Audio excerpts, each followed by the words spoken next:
যেমন বাক্যে লেখা আছে। তুমি কি রোগগ্রস্ত? তাহলে তুমি প্রার্থনা করো।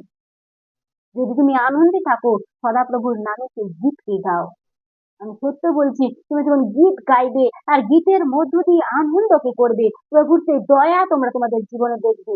অনেক ব্যক্তি আছে, খ্রিস্টের সন্তানেরা অনেক খ্রিস্ট বিশ্বাসী আছে এখনো পর্যন্ত, যারা তারা কি করে জাগতিক গানে উল্লাস করে, জাগতিক গানকে চালিয়ে দিয়ে সেই গানের মধ্যে মত্ত হয়ে যায়। কিন্তু আমি তোমাদেরকে বলছি, সেই গান বা সেই যা কিছু জাগতিক যা কিছু তা অল্প ক্ষণের জন্য তোমাকে আনন্দ সুখ দিতে পারে, কিন্তু কিন্তু তোমাকে সর্বক্ষণের জন্য শান্তি কেবল খ্রিস্টের গীতি দিতে পারে।